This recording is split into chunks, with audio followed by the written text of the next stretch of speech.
Thought Vibration, or the Law of Attraction in the Thought World. Part IV, Chapters 13 to 16. CHAPTER XIII. The Attractive Power, Desire Force. We have discussed the necessity of getting rid of fear, that your desire may have full strength with which to work. Supposing that you have mastered this part of the task, or at least started on the road to mastery, I will now call your attention to another important branch of the subject. I allude to the subject of mental leaks. No, I don't mean the leakage arising from your failure to keep your own secrets. That is also important, but forms another story. The leakage I am now referring to is in that occasioned by the habit of having attention attracted to and distracted by every passing fancy. In order to attain a thing, it is necessary that the mind should fall in love with it, and be conscious of its existence, almost to the exclusion of everything else. You must get in love with the thing you wish to attain, just as much as you would if you were to meet the girl or man you wished to marry. I do not mean that you should become a monomaniac upon the subject, and should lose all interest in everything else in the world. That won't do, for the mind must have recreation and change. But I do mean that you must be so set upon the desired thing that all else will seem of secondary importance.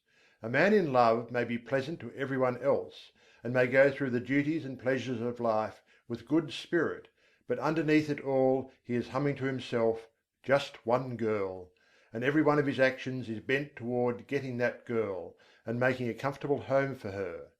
Do you see what I mean? You must get in love with the thing you want, and you must get in love with it in earnest. None of this latter day flirting, on today and off tomorrow sort of love, but the good old fashioned kind, that used to make it impossible for a young man to get to sleep unless he took a walk around his best girl's house, just to be sure it was still there. That's the real kind. And the man or woman in search of success must make of that desired thing his ruling passion. He must keep his mind on the main chance. Success is jealous: that's why we speak of her as feminine. She demands a man's whole affection, and if he begins flirting with other fair charmers, she soon turns her back upon him. If a man allows his strong interest in the main chance to be sidetracked, he will be the loser. Mental force operates best when it is concentrated. You must give to the desired thing your best and most earnest thought. Just as the man who is thoroughly in love will think out plans and schemes whereby he may please the fair one, so will the man who is in love with his work or business give it his best thought, and the result will be that 101 plans will come into his field of consciousness, many of which are very important. The mind works on the subconscious plane, remember, and almost always along the lines of the ruling passion or desire. It will fix up things, and patch together plans and schemes, and when you need them the most, it will pop them into your consciousness, and you'll feel like hurrahing, just as if you had received some valuable aid from outside. But if you scatter your thought force, the subconscious mind will not know just how to please you, and the result is that you are apt to be put off from this source of aid and assistance. Beside this, you will miss the powerful result of concentrated thought in the conscious working out of the details of your plans. And then again, the man whose mind is full of a dozen interests fails to exert the attracting power that is manifested by the man of one ruling passion, and he fails to draw to him persons, things, and results that will aid in the working out of his plans, and will also fail to place himself in the current of attraction whereby he is brought into contact with those who will be glad to help him because of harmonious interests. I have noticed in my own affairs that when I would allow myself to be sidetracked by anything outside of my regular line of work, it would only be a short time before my receipts dropped off and my business showed signs of a lack of vitality. Now many say that this was because I had left undone some things that I would have done if my mind had been centered on the business. This is true, but I have noticed like results in cases where there was nothing to be done, cases in which the seed was sown and the crop was awaited. And in just such cases, as soon as I directed my thought to the matter, the seed began to sprout. I do not mean that I had to send out great mental waves with the idea of affecting people. Not a bit of it. I simply began to realize what a good thing I had, and how much people wanted it, and how glad they would be to know of it, and all that sort of thing, and lo, my thoughts seemed to vitalize the work, and the seed began to sprout. This is no mere fancy, for I have experienced it on several occasions. I have spoken to many others on the subject, and I find that our experiences tally perfectly. So don't get into the habit of permitting these mental leaks. Keep your desire fresh and active, and let it get in its work without interference from conflicting desires. Keep in love with the thing you wish to attain, feed your fancy with it, see it as accomplished already, but don't lose your interest. Keep your eye on the main chance, and keep your one ruling passion strong and vigorous. Don't be a mental polygamist. One mental love is all that a man needs, that is, one at a time. Some scientists have claimed that something that might as well be called love is at the bottom of the whole of life. They claim that love of the plant for water causes it to send forth its roots until the loved thing is found.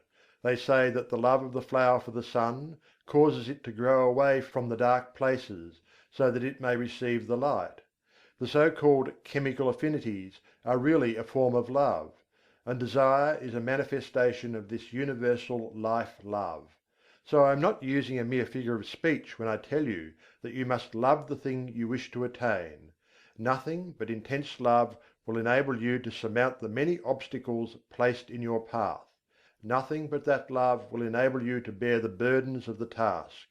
The more desire you have for a thing, the more you love it, and the more you love it, the greater will be the attractive force exerted towards its attainment, both within yourself and outside of you.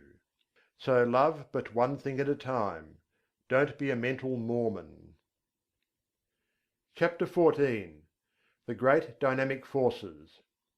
You have noticed the difference between the successful and strong men in any walk of life, and the unsuccessful weak men around them. You are conscious of the widely differing characteristics of the two classes, but somehow find it difficult to express just in what the difference lies. Let us take a look at the matter. Burton said, "The longer I live, the more certain I am that the great difference between men, the feeble and the powerful, the great and the insignificant, is energy and invincible determination, a purpose once fixed, and then death or victory. That quality will do anything that can be done in this world; and no talents, no circumstances, no opportunities will make a two-legged creature a man without it." I do not see how the idea could be more clearly expressed than Burton has spoken. He has put his finger right in the centre of the subject; his eye has seen into the heart of it. Energy and invincible determination: these two things will sweep away mighty barriers, and will surmount the greatest obstacles. And yet they must be used together.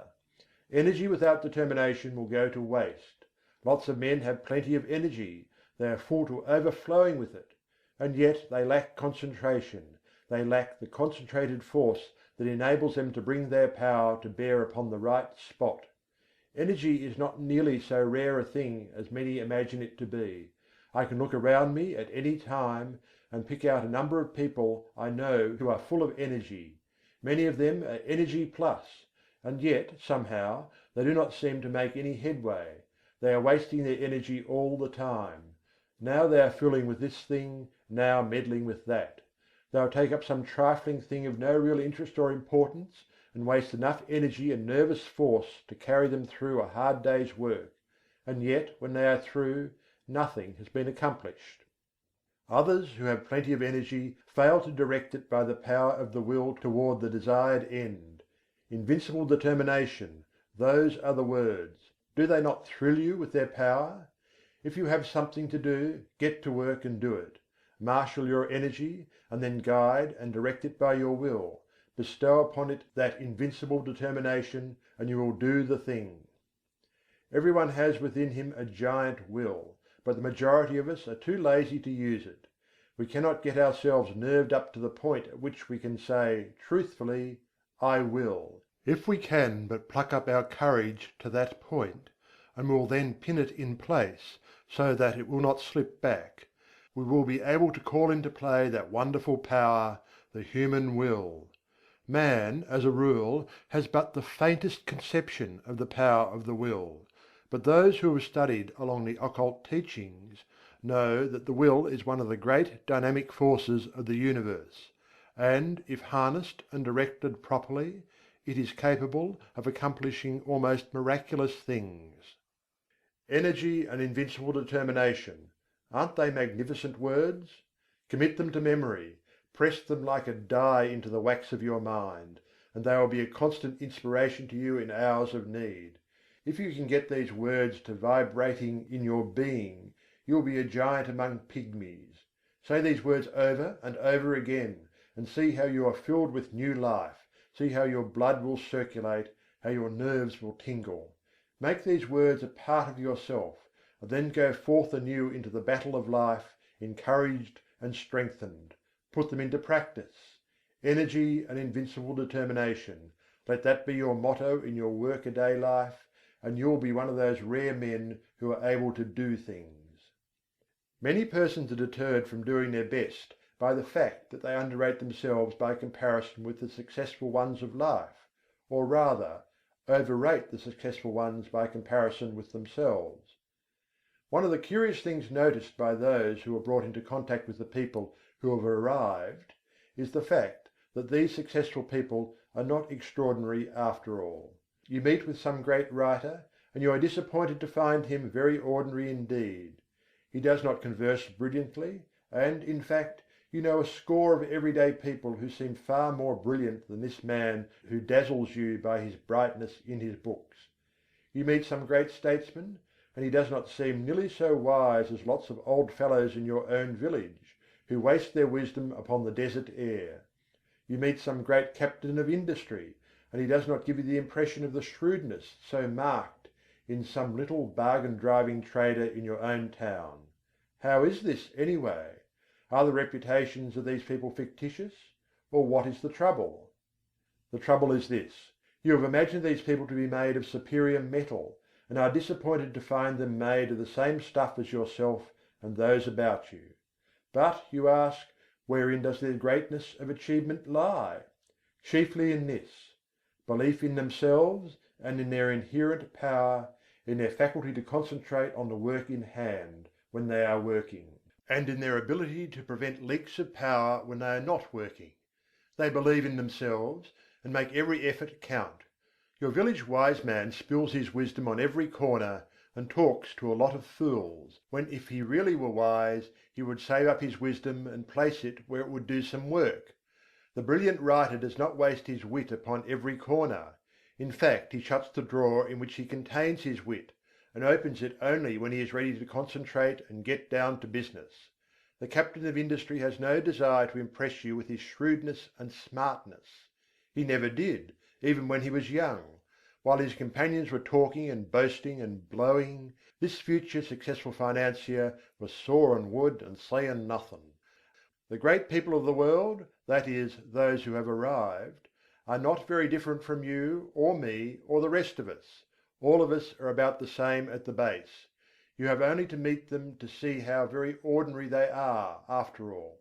But don't forget the fact that they know how to use the material that is in them, while the rest of the crowd does not, and, in fact, even doubts whether the true stuff is there. The man or woman who "gets there" usually starts out by realizing that he or she is not so very different, after all, from the successful people that they hear so much about. This gives them confidence, and the result is they find out they are able to do things. Then they learn to keep their mouths closed and to avoid wasting and dissipating their energy. They store up energy and concentrate it upon the task at hand, while their companions are scattering their energies in every direction, trying to show off and let people know how smart they are.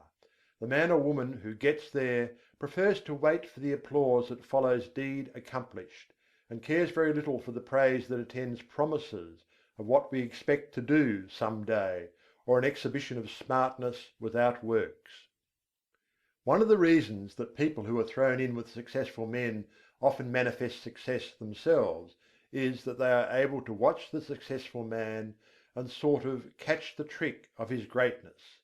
They see that he is an everyday sort of man, but that he thoroughly believes in himself, and also that he does not waste energy, but reserves all his force for the actual tasks before him. And, profiting by example, they start to work, and put the lesson into practice in their own lives. Now what is the moral of this talk? Simply this: don't undervalue yourself or overvalue others. Realize that you are made of good stuff, and that locked within your mind are many good things. Then get to work and unfold those good things, and make something out of that good stuff. Do this by attention to the things before you, and by giving to each the best that is in you, knowing that plenty of more good things are in you ready for the fresh tasks that will come. Put the best of yourself into the undertaking on hand, and do not cheat the present task in favour of some future one. Your supply is inexhaustible. And don't waste your good stuff on the crowd of gapers, watchers, and critics who are standing around watching you work. Save your good stuff for your job, and don't be in too much of a hurry for applause. Save up your good thoughts for copy if you are a writer. Save up your bright schemes for actual practice if you are a business man. Save up your wisdom for occasion if you are a statesman. And in each case avoid the desire to scatter your pearls before the gaping crowd that wants to be entertained by a free show. Nothing very high about this teaching, perhaps, but it is what many of you need very much. Stop fooling and get down to business. Stop wasting good raw material, and start to work making something worth while. CHAPTER XV. Claiming Your Own. In a recent conversation I was telling a woman to pluck up courage and to reach out for a certain good thing for which she had been longing for many years, and which at last appeared to be in sight. I told her that it looked as if her desire was about to be gratified, that the law of attraction was bringing it to her. She lacked faith, and kept on repeating, "Oh, it's too good to be true, it's too good for me." She had not emerged from the worm of the dust stage, and although she was in sight of the promised land, she refused to enter it because "it was too good for her." I think I succeeded in putting sufficient ginger into her to enable her to claim her own, for the last reports indicate that she is taking possession. But that is not what I wish to tell you. I want to call your attention to the fact that nothing is too good for you, no matter how great the thing may be, no matter how undeserving you may seem to be. You are entitled to the best there is, for it is your direct inheritance. So don't be afraid to ask, demand, and take. The good things of the world are not the portion of any favoured sons. They belong to all, but they come only to those who are wise enough to recognize that the good things are theirs by right, and who are sufficiently courageous to reach out for them. Many good things are lost for want of the asking. Many splendid things are lost to you because of your feeling that you are unworthy of them. Many great things are lost to you because you lack the confidence and courage to demand and take possession of them. "None but the brave deserves the fair," says the old adage, and the rule is true in all lines of human effort. If you keep on repeating that you are unworthy of the good thing, that it is too good for you, the law will be apt to take you at your word, and believe what you say. That's the peculiar thing about the law: it believes what you say. It takes you in earnest. So beware what you say to it, for it will be apt to give credence. Say to it that you are worthy of the best there is, and that there is nothing too good for you, and you will be likely to have the law take you in earnest and say, "I guess he is right. I'm going to give him the whole bake shop if he wants it. He knows his rights, and what's the use of trying to deny it to him?" But if you say, "Oh, it's too good for me," the law will probably say, "Well, I shouldn't wonder but that is so. Surely he ought to know, and it isn't for me to contradict him." And so it goes. Why should anything be too good for you? Did you ever stop to think just what you are? You are a manifestation of the whole thing, and have a perfect right to all there is. Or, if you prefer it this way, you are a child of the Infinite, and are heir to it all. You are telling the truth in either statement, or both. At any rate, no matter what you ask, you are merely demanding your own; and the more in earnest you are about demanding it, the more confident you are of receiving it, the more will you use in reaching out for it, the surer you will be to obtain it. Strong desire, confident expectation, courage in action, these things bring to you your own.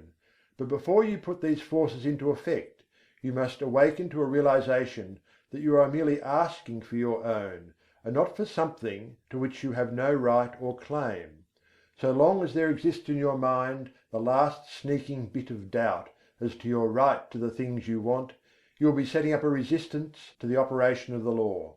You may demand as vigorously as you please, but if you will lack the courage to act, if you have a lingering doubt of your right to the thing you want, if you persist in regarding the desired thing as if it belonged to another instead of to yourself, you will be placing yourself in the position of the covetous or envious man, or even in the position of the tempted thief. In such a case your mind will revolt at proceeding with the work, for it instinctively will recoil from the idea of taking what is not your own. The mind is honest. But when you realize that the best the universe holds belongs to you as a divine heir, and that there is enough for all without your robbing any one else, then the friction is removed and the barrier broken down, and the law proceeds to do its work. I do not believe in this humble business. This meek and lowly attitude does not appeal to me, there is no sense in it at all. The idea of making a virtue of such things when man is the heir of the universe, and is entitled to whatever he needs for his growth, happiness, and satisfaction. I do not mean that one should assume a blustering and domineering attitude of mind. That is also absurd, for true strength does not so exhibit itself. The blusterer is a self-confessed weakling, he blusters to disguise his weakness. The truly strong man is calm, self-contained, and carries with him a consciousness of strength which renders unnecessary the bluster and fuss of assumed strength. But get away from this hypnotism of humility, this meek and lowly attitude. Remember the horrible example of Uriah Heep, and beware of imitating him. Throw back your head and look the world square in the face. There's nothing to be afraid of. The world is apt to be as much afraid of you as you are of it, anyway. Be a man or woman and not a crawling thing. And this applies to your mental attitude as well as to your outward demeanour. Stop this crawling in your mind. See yourself as standing erect and facing life without fear, and you will gradually grow into your ideal. There is nothing that is too good for you, not a thing. The best there is not beginning to be good enough for you, for there are still better things ahead. The best gift that the world has to offer is a mere bauble compared to the great things in the cosmos that await your coming of age. So don't be afraid to reach out for these playthings of life, these baubles of this plane of consciousness. Reach out for them, grab a whole fistful, play with them until you are tired. That's what they are made for anyway. They are made for our express use, not to look at, but to be played with, if you desire. Help yourself. There's a whole shop full of these toys awaiting your desire, demand, and taking. Don't be bashful. Don't let me hear any more of this silly talk about things being too good for you. Pshaw! You have been like the emperor's little son, thinking that the tin soldiers and the toy drum were far too good for him, and refusing to reach out for them. But you don't find this trouble with children as a rule. They instinctively recognize that nothing is too good for them. They want all that is in sight to play with, and they seem to feel that the things are theirs by right. And that is the condition of mind that we seekers after the divine adventure must cultivate. Unless we become as little children, we cannot enter the kingdom of heaven. The things we see around us are the playthings of the kindergarten of God, playthings which we use in our game tasks. Help yourself to them, ask for them without bashfulness, demand as many as you can make use of. They are yours. And if you don't see just what you want, ask for it. There's a big reserved stock on the shelves and in the closets. Play, play, play, to your heart's content. Learn to weave mats, to build houses with the blocks, to stitch outlines on the squares, to play the game through and play it well, and demand all the proper materials for the play. Don't be bashful, there's enough to go round. But remember this: while all this be true, the best things are still only game things. toys, blocks, mats, cubes, and all the rest. Useful, most useful for the learning of the lessons, pleasant, most pleasant with which to play, and desirable, most desirable for these purposes. Get all the fun and profit out of the use of things that is possible. Throw yourself heartily into the game and play it out. It is good. But here's the thing to remember: never lose sight of the fact that these good things are but playthings, part of the game, and you must be perfectly willing to lay them aside when the time comes to pass into the next class, and not cry and mourn because you must leave your playthings behind you. Do not allow yourself to become unduly attached to them. They are for your use and pleasure, but are not a part of you, not essential to your happiness in the next stage. Despise them not because of their lack of reality: they are great things relatively, and you may as well have all the fun out of them that you can. Don't be a spiritual prig, standing aside and refusing to join in the game. But do not tie yourself to them. They are good to use and play with, but not good enough to use you and to make you a plaything. Don't let the toys turn the tables on you. This is the difference between the master of circumstances and the slave of circumstances. The slave thinks that these playthings are real, and that he is not good enough to have them. He gets only a few toys because he is afraid to ask for more, and he misses most of the fun. And then, considering the toys to be real, and not realizing that there are plenty more where these came from, he attaches himself to the little trinkets that have come his way, and allows himself to be made a slave of them. He is afraid that they may be taken away from him, and he is afraid to toddle across the floor and help himself to the others. The master knows that all are his for the asking. He demands that which he needs from day to day, and does not worry about overloading himself, for he knows that there are lots more, and that he cannot be cheated out of them. He plays, and plays well, and has a good time in the play, and he learns his kindergarten lessons in the playing. But he does not become too attached to his toys. He is willing to fling away the worn out toys, and reach out for a new one. And when he is called into the next room for promotion, he drops on the floor the worn out toys of the day, and with glistening eyes and confident attitude of mind marches into the next room, into the great unknown, with a smile on his face. He is not afraid, for he hears the voice of the teacher, and knows that she is there waiting for him, in that next great room. CHAPTER XVI. Law, not chance. Some time ago I was talking to a man about the attractive power of thought. He said that he did not believe that thought could attract anything to him, and that it was all a matter of luck. He had found, he said, that ill luck relentlessly pursued him, and that everything he touched went wrong. It always had, and always would, and he had grown to expect it. When he undertook a new thing, he knew beforehand that it would go wrong and that no good would come of it. Oh no! There wasn't anything in the theory of attractive thought, so far as he could see; it was all a matter of luck. This man failed to see that by his own confession he was giving a most convincing argument in favour of the law of attraction. He was testifying that he was always expecting things to go wrong, and that they always came about as he expected. He was a magnificent illustration of the law of attraction, but he didn't know it, and no argument seemed to make the matter clear to him. He was up against it, and there was no way out of it. He always expected the ill luck, and every occurrence proved that he was right, and that the mental science position was all nonsense. There are many people who seem to think that the only way in which the law of attraction operates is when one wishes hard, strong, and steady. They do not seem to realize that a strong belief is as efficacious as a strong wish. The successful man believes in himself and his ultimate success, and, paying no attention to little setbacks, stumbles, tumbles, and slips, presses on eagerly to the goal, believing all the time that he will get there. His views and aims may alter as he progresses, and he may change his plans or have them changed for him, but all the time he knows in his heart that he will eventually get there. He is not steadily wishing he may get there, he simply feels and believes it, and thereby sets to operation the strongest forces known in the world of thought. The man who just as steadily believes he is going to fail will invariably fail. How could he help it? There is no special miracle about it. Everything he does, thinks, and says is tinctured with the thought of failure. Other people catch his spirit, and fail to trust him or his ability, which occurrences he in turn sets down as but other exhibitions of his ill luck, instead of ascribing them to his belief and expectation of failure.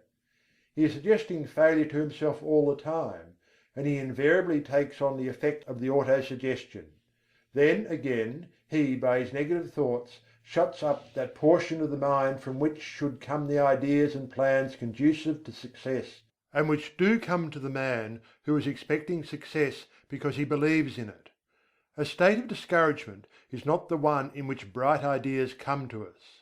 It is only when we are enthused and hopeful that our minds work out the bright ideas which we may turn to account.